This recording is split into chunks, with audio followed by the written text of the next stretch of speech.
2024-25 आर्थिक वर्ष रे आमे जाजपुर ठारे दत्तात्रेय मेडिकल कॉलेज और हॉस्पिटल को कार्यक्रम करने को योजना करूँ।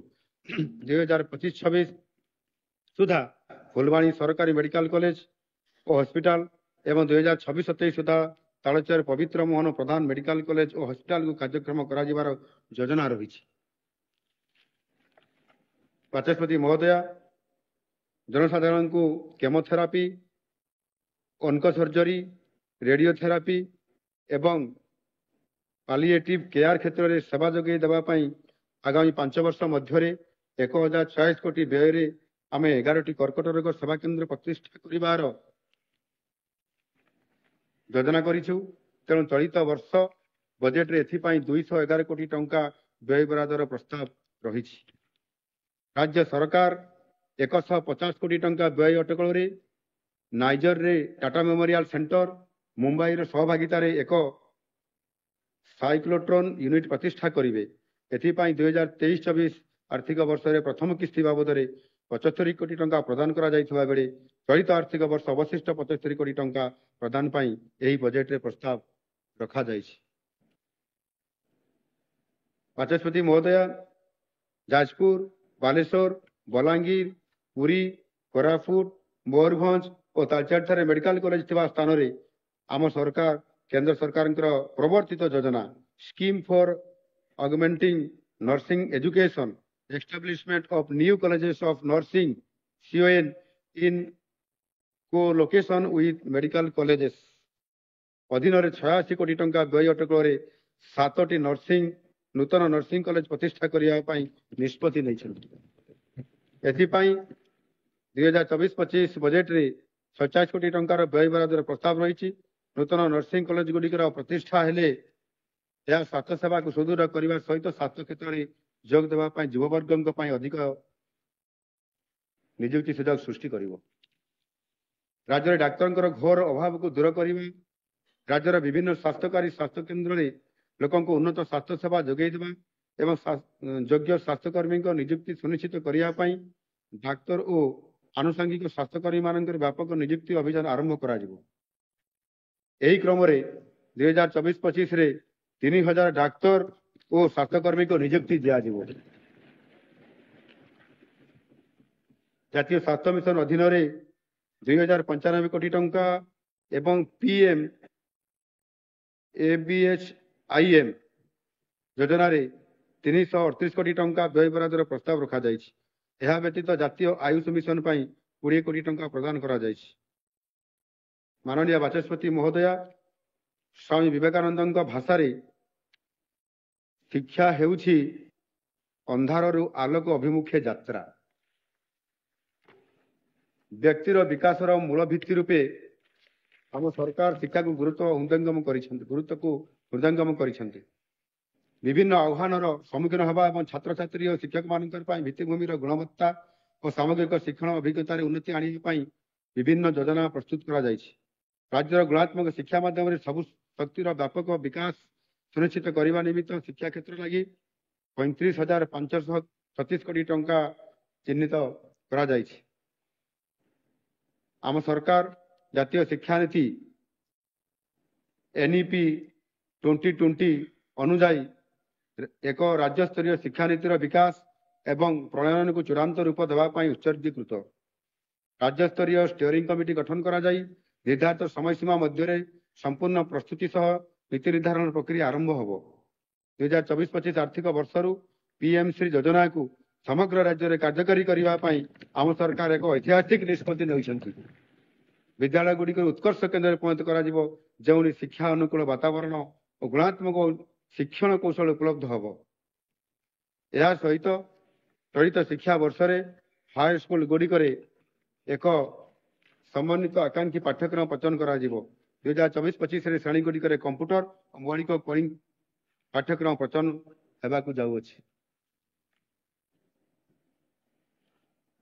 बाचस्पति महोदय, गुणात्मक प्राथमिक शिक्षा छात्र छात्री को परवर्ती स्तर शिक्षण निमंते गढ़ी तोले ग्रामीण और अर्धशहरांचल पिलामान को प्राथमिक स्तर में गुणात्मक शिक्षा प्रदान करने मु गोदावरीश मिश्र आदर्श प्राथमिक विद्यालय नामक ଏକ ନୂତନ ଯୋଜନା ପ୍ରସ୍ତାବ ଦେଉଛି। ଏଥିପାଇଁ 50 କୋଟି ଟଙ୍କା ବ୍ୟୟବରାଦର ପ୍ରସ୍ତାବ ରହିଛି। ଆମେ ପଞ୍ଚସଖା ଶିକ୍ଷା ସେତୁ ଅଭିଯାନ ଯୋଜନା ଅଧୀନରେ ପୁରାତନ ଛାତ୍ରଛାତ୍ରୀଙ୍କୁ ଯୋଗଦାନରେ ବିଦ୍ୟାଳୟର ବିକାଶ ପାଇଁ ସରକାରୀ ଅଂଶ ବାବଦକୁ 2024-25 332 କୋଟି ଟଙ୍କା ଆବଣ୍ଟନ କରିବୁ। ସମସ୍ତ ବିଦ୍ୟାଳୟରେ ପର୍ଯ୍ୟାପ୍ତ ଭିତ୍ତିଭୂମି ଓ ଆବଶ୍ୟକୀୟ ସୁବିଧା ପ୍ରଦାନ କରି କୌଣସି ଛାତ୍ରଛାତ୍ରୀ ଯେପରି ଅଧାରୁ ବିଦ୍ୟାଳୟ ନ ଛାଡ଼ିବେ ତାହା ସୁନିଶ୍ଚିତ କରିବା ପାଇଁ ସମଗ୍ର ଶିକ୍ଷା ଏବଂ strengthening teaching learning and results for STARS କାର୍ଯ୍ୟକାରୀ କରାଯିବ। ଚଳିତ ବର୍ଷ ମୁଁ ସମଗ୍ର ଶିକ୍ଷା ପାଇଁ 3,791 କୋଟି ଟଙ୍କା ଏବଂ ଷ୍ଟାର୍ସ ପାଇଁ 714 କୋଟି ଟଙ୍କା ବ୍ୟୟବରାଦ ପ୍ରସ୍ତାବ ରଖୁଛି। ଉଭୟ ମାଧ୍ୟମିକ ଓ ଉଚ୍ଚ ମାଧ୍ୟମିକ ବିଦ୍ୟାଳୟରେ ସୂଚନା ପ୍ରଯୁକ୍ତି ବିଦ୍ୟା ସଞ୍ଚାର ଓ ଯୋଗାଯୋଗ ଉପରେ ଗୁରୁତ୍ୱ ଦିଆଯିବ। ସ୍କୁଲ ୟୁନିଫର୍ମ ସାଇକେଲ ଇତ୍ୟାଦି ଯୋଗାଇ ଦେଇ ବିଦ୍ୟାଳୟରେ ନାମ ଲେଖା ବୃଦ୍ଧି ପାଇଁ ଗଙ୍ଗାଧର ମେହେର ଶିକ୍ଷା ମାନକ ବୃଦ୍ଧି ଯୋଜନାରେ 409 କୋଟି ଟଙ୍କା ଯୋଗାଇ ଦିଆଯିବ।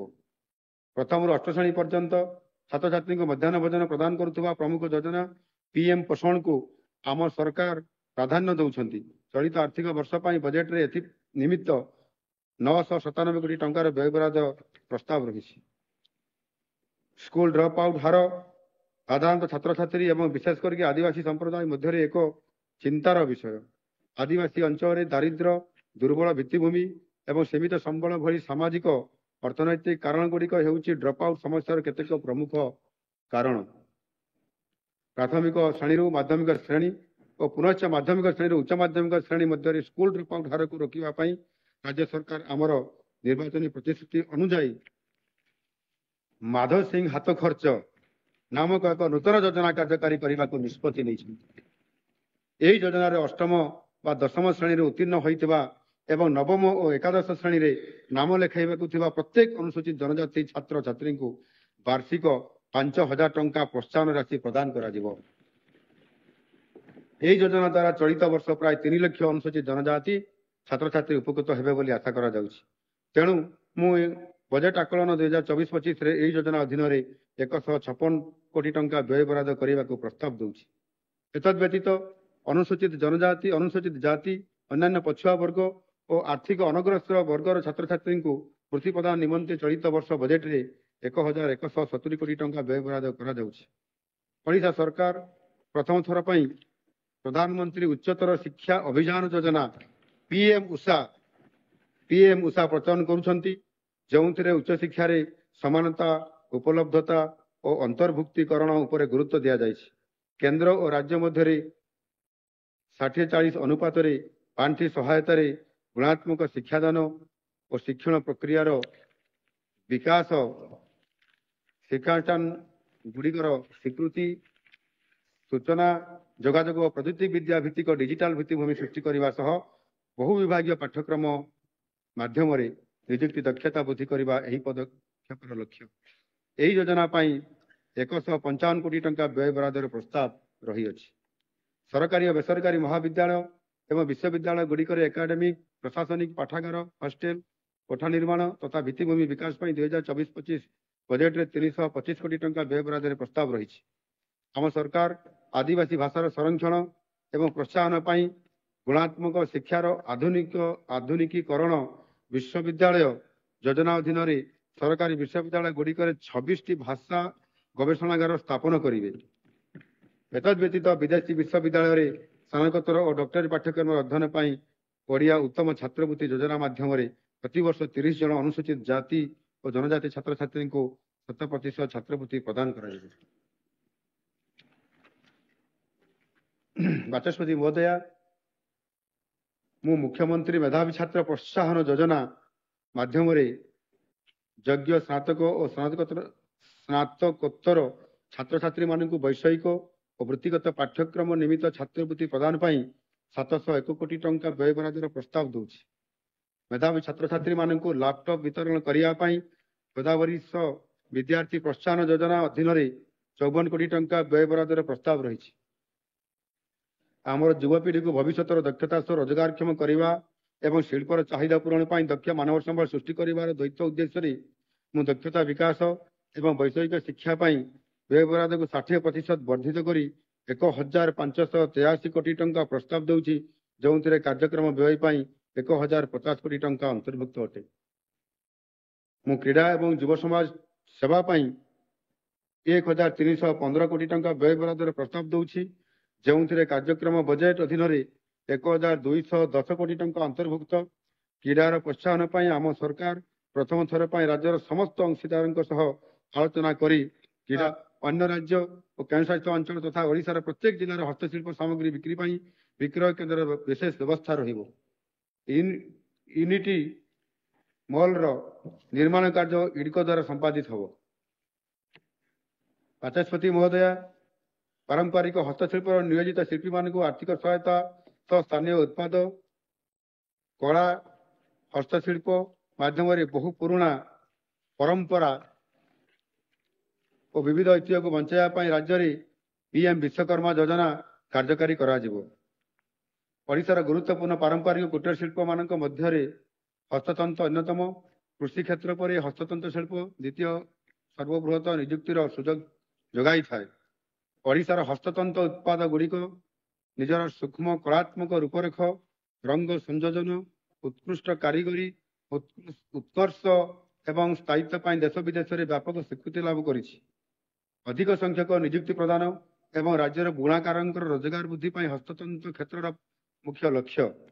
ହସ୍ତତନ୍ତ ବୟନ ଓ ହସ୍ତଶିଳ୍ପ କ୍ଷେତ୍ରରେ ଉନ୍ନତି ପାଇଁ 2023-24ରେ 219 କୋଟି ଟଙ୍କା ବ୍ୟୟବରାଦ ଥିବାବେଳେ 2024-25 ବର୍ଷ ପାଇଁ ଏହାକୁ 262 କୋଟି ଟଙ୍କାକୁ ବୃଦ୍ଧି କରିବାକୁ ପ୍ରସ୍ତାବ ରହିଛି।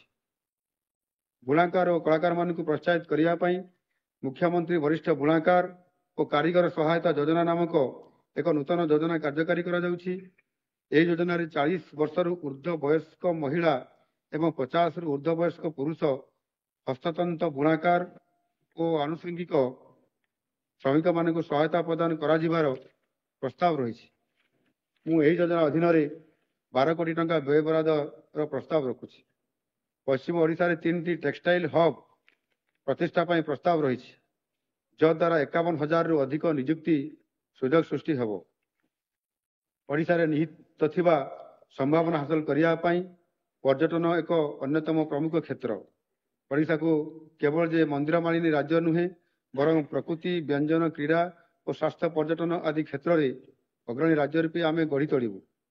ଆମର ପ୍ରତିଶ୍ରୁତି ଓ ସ୍ୱପ୍ନକୁ ସାକାର କରିବା ପାଇଁ ପର୍ଯ୍ୟଟନ କ୍ଷେତ୍ର ନିମନ୍ତେ ବଜେଟ୍ ଆକଳନ 800 କୋଟି ଟଙ୍କାକୁ ବୃଦ୍ଧି କରାଯାଇଛି। ଜାତୀୟ ଉଦ୍ୟାନ, ବନ୍ୟପ୍ରାଣୀ ଅଭୟାରଣ୍ୟ, ବେଳାଭୂମି ଏବଂ କଳା ଓ ଐତିହ୍ୟସ୍ଥଳ ସମେତ ପ୍ରମୁଖ ପର୍ଯ୍ୟଟନ ସ୍ଥଳୀ ଗୁଡ଼ିକର ବିଶ୍ୱସ୍ତରୀୟ ସମନ୍ୱିତ ବିକାଶ ନିମନ୍ତେ ଏକ ସମନ୍ୱିତ ମାଷ୍ଟର ପ୍ଲାନ୍ ଏବଂ ବିକାଶର ଖସଡ଼ା ପ୍ରସ୍ତୁତ କରାଯାଇଛି। ରାଜ୍ୟବ୍ୟାପୀ ପର୍ଯ୍ୟାୟକ୍ରମେ ଏହି ସ୍ଥାନ ଗୁଡ଼ିକର ବିକାଶ ତଥା ପର୍ଯ୍ୟଟକମାନଙ୍କୁ ଆକର୍ଷିତ କରିବା ପାଇଁ 445 କୋଟି ଟଙ୍କାର ବ୍ୟୟବରାଦ କରାଯାଇଛି। ଏହା ବ୍ୟତୀତ ମୁଁ ଓଡ଼ିଶା ପର୍ଯ୍ୟଟନର ଉପଯୁକ୍ତ ପ୍ରୋତ୍ସାହନ ଓ ପ୍ରଚାର ପାଇଁ 279 କୋଟି ଟଙ୍କାର ବ୍ୟୟବରାଦ ପ୍ରସ୍ତାବ ରଖୁଛି। ମହାନଦୀ ରିଭର ଫ୍ରଣ୍ଟ ଡେଭଲପମେଣ୍ଟ ଯୋଜନାରେ ସମ୍ବଲପୁର ଓ କଟକର ମହାନଦୀ କୂଳବର୍ତ୍ତୀ ଅଞ୍ଚଳକୁ ଗୁଜରାଟର ସାବରମତୀ ରିଭର ଫ୍ରଣ୍ଟ ପ୍ରକଳ୍ପ ଅନୁରୂପ ବିଶ୍ୱସ୍ତରୀୟ ରିଭର ଫ୍ରଣ୍ଟ ପ୍ରକଳ୍ପର ପରିଣତ କରିବାକୁ ଲକ୍ଷ୍ୟ ରଖାଯାଇଛି। ମହାନଦୀର ଅନ୍ତର୍ନିହିତ ପ୍ରାକୃତିକ ସୌନ୍ଦର୍ଯ୍ୟକୁ ଉପଭୋଗ କରି ଅର୍ଥନୈତିକ ଅଭିବୃଦ୍ଧି ପାଇଁ ପର୍ଯ୍ୟଟନକୁ ପ୍ରୋତ୍ସାହିତ କରିବା ସହିତ ଆଧ୍ୟାତ୍ମିକ ଐତିହ୍ୟକୁ ସଂରକ୍ଷିତ ରଖିବା ଏହି ପ୍ରକଳ୍ପର ଲକ୍ଷ୍ୟ ଅଟେ। ଏହି ପ୍ରକଳ୍ପ ଅଧୀନରେ ନଦୀ କୂଳର ପାର୍କ, ଚଲାପଥ, ଜିମ୍, ମୁକ୍ତାକାଶ, ରଙ୍ଗମଞ୍ଚ, ସ୍ନାନଘାଟ ଆଦି ଅନେକ ସୁବିଧା ସୁଯୋଗ ଯୋଗାଇ ଦିଆଯିବ। ଏହି ପ୍ରକଳ୍ପ ପାଇଁ ମୁଁ 50 କୋଟି ଟଙ୍କାର ବ୍ୟୟବରାଦ ପ୍ରସ୍ତାବ ରଖୁଛି। ଓଡ଼ିଆ ଅସ୍ମିତା ଓ ଜଗନ୍ନାଥ ସଂସ୍କୃତି।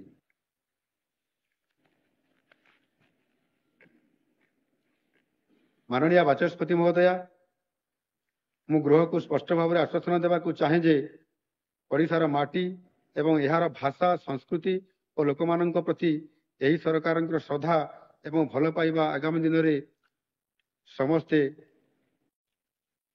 ମନେ ରଖିବେ।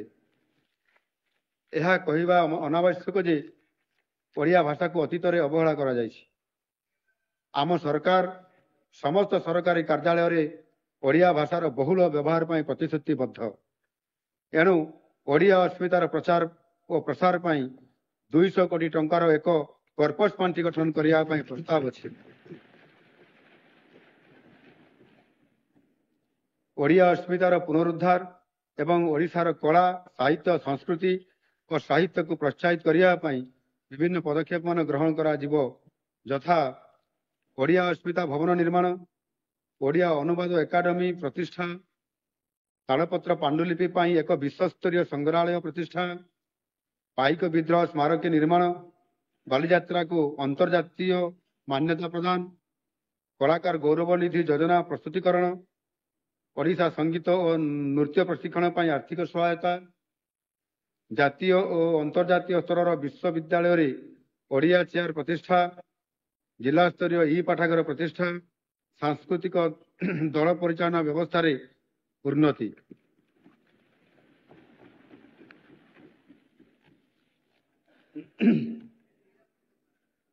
वाचस्पति महोदय, सांस्कृतिक विविधता ओडिशा सारा विश्व में परिचित। ओडिशार कला और संस्कृतिर प्रचार तथा समृद्धि आम सर्वदा प्रयास जारी रखिबू। ओडिया भाषा साहित्य और संस्कृतिर प्रचार प्रसार 2024-25 आर्थिक वर्ष में 420 कोटी टंकार व्यय बराद प्रस्ताव रही। महाप्रभु श्री जगन्नाथ हेउछंती ओडिया संस्कृतिर प्राण केन्द्र। एणु जगन्नाथ संस्कृतिर प्रचार और प्रसार मु 500 कोटी टंकार एक कर्पस पांठीर प्रस्ताव देउछि। एतद व्यतीत घटगां स्थित मां तारिणी पीठ रे पारिपार्श्विक उन्नयन 50 कोटी टंका व्यय बरादर प्रस्ताव रखुछि। ओडिया भाषा एवं साहित्यर प्रचार प्रसार को त्वरान्वित करने मुख्यमंत्री ओडिया भाषा वृत्ति चलित आर्थिक वर्ष कार्यकारी हेबो, जहा अधीन अधिक संख्यक हिताधिकारी को वर्धित परिमाण राशि जोगाई दियाजिवो। यह व्यतीत हेरिटेज विकास योजना माध्यम 100 वर्ष ऊर्ध्व पुरातन 45 विद्यालय गुड़िकर सांस्कृतिक ऐतिह्य को बंचाई रखा आवश्यक पदक्षेप नियाजिवो।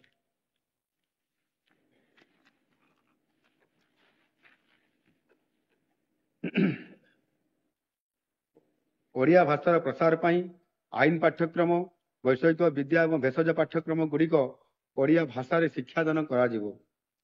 एथिसह दक्षता वृद्धि एवं नियुक्ति सुजोग सृष्टि समस्त महाविद्यालय एवं विश्वविद्यालय रे कैरियर काउंसिलिंग एवं प्लेसमेंट सेंटर प्रतिष्ठा कराजिवो। सत्यवादिता रे थिबा ओडिया विश्वविद्यालय द्वितीय पर्याय भित्तिभूमि विकास 50 कोटी टंकार प्रस्ताव दिया जायछि। लोकंक पई सरकार, आम सरकार लोकंक सरकार। यह एक उत्तरदायी और नागरिक केन्द्रिक व्यवस्था सर्वाधिक प्राथमिकता दे थाए। दीर्घ दिन व्यवधान पर आम नियमित अभियोग शुणाणी और सेगुड़िकर समाधान जुलाई 1 2024 पदक्षेप ग्रहण करिछु। जनशुणाणी पोर्टाल रे पंजीकृत हेउतबा जनसाधारण अभियोग उपर आम ध्यान दउछु। यह सरकार को लोकंक पाखरे पहुंचाइबारे सहायक होइछि, जहा द्वारा सरकार एवं साधारण जनता मध्य दूरता ह्रास पाई।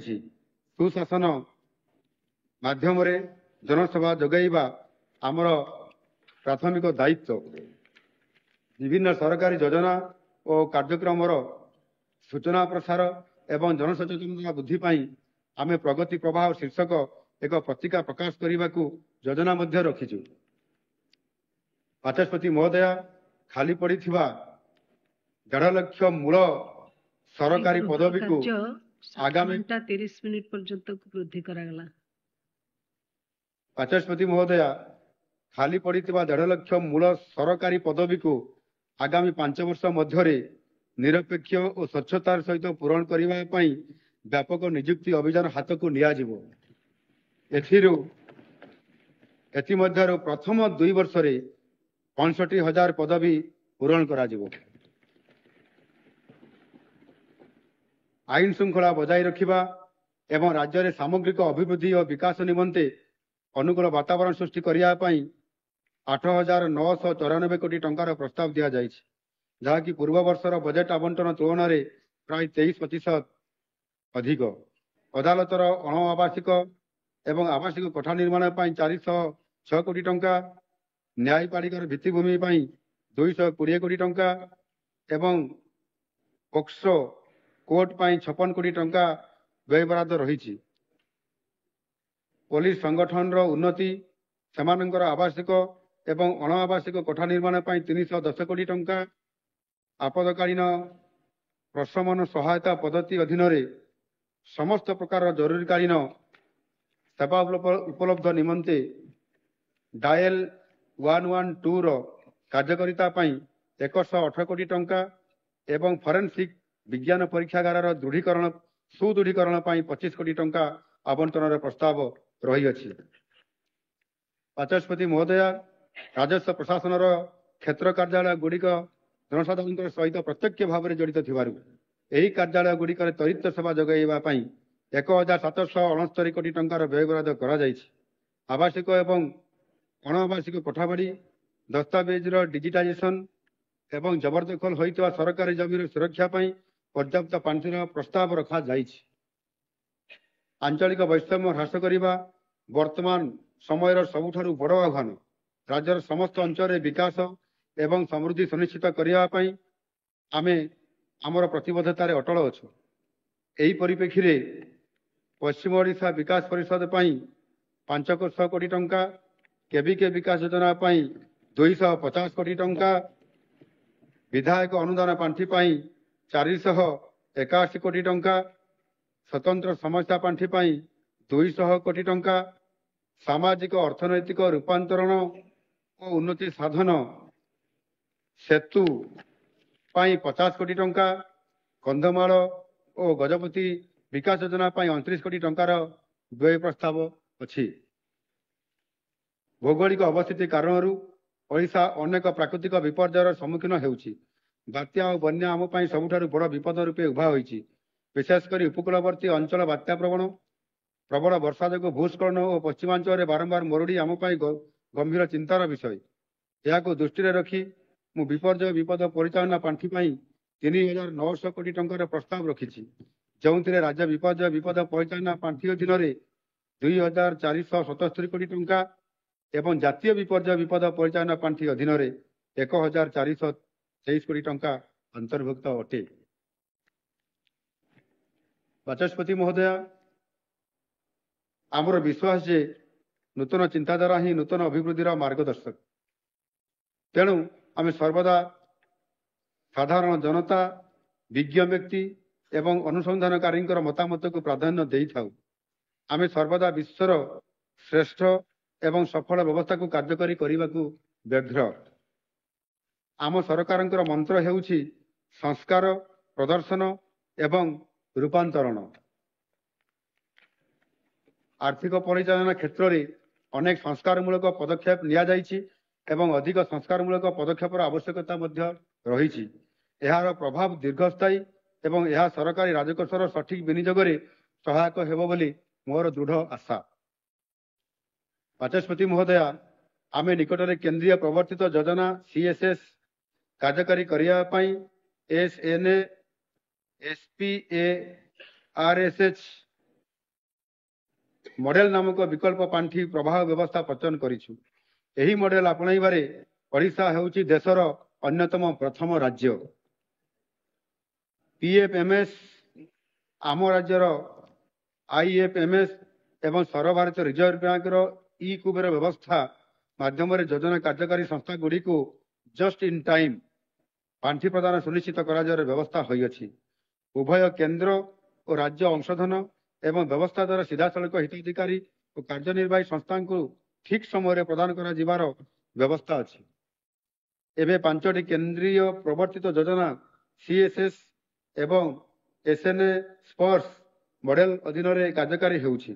ସେଗୁଡ଼ିକ ହେଲା ରାଷ୍ଟ୍ରୀୟ ଉଚ୍ଚତର ଶିକ୍ଷା ଅଭିଯାନ, ସ୍ୱଚ୍ଛ ଭାରତ ଅଭିଯାନ ଗ୍ରାମୀଣ, ପ୍ରଧାନମନ୍ତ୍ରୀ ଆୟୁଷ୍ମାନ ଭାରତ ସ୍ୱାସ୍ଥ୍ୟ ଭିତ୍ତିଭୂମି ମିଶନ, ପ୍ରଧାନମନ୍ତ୍ରୀ ମତ୍ସ୍ୟ ସମ୍ପଦ ଯୋଜନା ଏବଂ ପ୍ରାକୃତିକ ସମ୍ପଦ ଓ ଜଳୀୟ ପରିବେଶ ସଂରକ୍ଷଣ।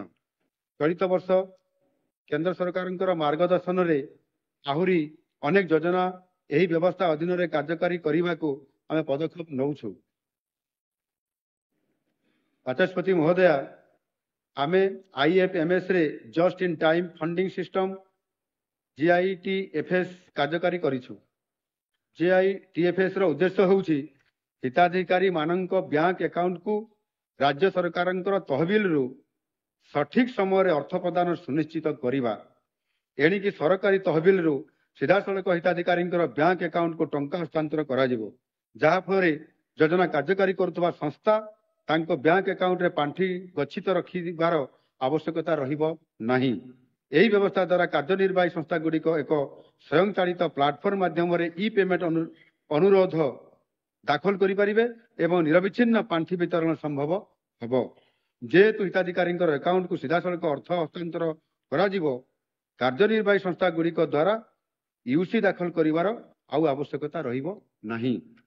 एही नूतन व्यवस्था द्वारा सरकारी अकाउंट रो चूड़ांत हिताधिकारी निकट को सरकारी टंका स्थानांतर करिबारे अधिक स्वच्छता एवं उत्तरदायित्व सुनिश्चित करिबा संभव हबो। बाचस्पति महोदय, विगत दशंधि रे आमर यशस्वी प्रधानमंत्री श्री नरेंद्र मोदी जी दूरदर्शी नेतृत्व रे देश आज विकास अनेक माइलखुंट अतिक्रम कर सारी। देश में उत्कृष्ट जनसेवा प्रदान एवं उच्चाकांक्षी विकास पाई से लक्ष्य धार्य कर सुदृढ़ व्यक्तित्व और सक्रिय नेतृत्व आमको 2047 सुधा अमृत काल मध्य विकसित ओडिशा को स्वप्न को साकार करने को प्रेरणा जोगाई। मु आशा करुछि जे एही बजेट आम मातृभूमि अभिशांत सेवा और लोकंकर आशा आकांक्षा पूरण करिबारे आमर प्रतिबद्धतार एक सफल प्रतिफलन हबो। बाचस्पति महोदय, आगामी दिन में ओडिशा अग्रगति करने सह विकसित भारत गठन में एक गुरुत्वपूर्ण भूमिका ग्रहण करिवो। आसंतु आज यही बजेट अभिभाषण में दर्शा जाइथिबा 10टी स्तंभर सफल रूपायन पाई आमे मिलित भावे कठिन परिश्रम करिबा। मु ओडिशावासी को पूर्ण और अकुंठ चित्तरे समर्थन और सहयोग करिबा पाई विनम्र अनुरोध करुअछि। एही परिप्रेक्षी रे मु कवि गोदावरीश महापात्र दुर्गम यात्री कवितार एक कालजयी पंक्ति उद्धार करुछि। एभଳି आसीब गुरु परीक्षा, एभଳି हसीब रवि, दूर काल कोले देखुछि एबे मु सिंहभूमिर छवि। शिखी मनाईर दल उठिबे लुचिबे, उज्जवल हेब मो जननी उत्कल। यही पवित्र ग्रंथरे अनुमोदन पाई मु 2024-25 बजेट आकलन को उपस्थापना करुअछि। वंदे उत्कल जननी, जय हिंद।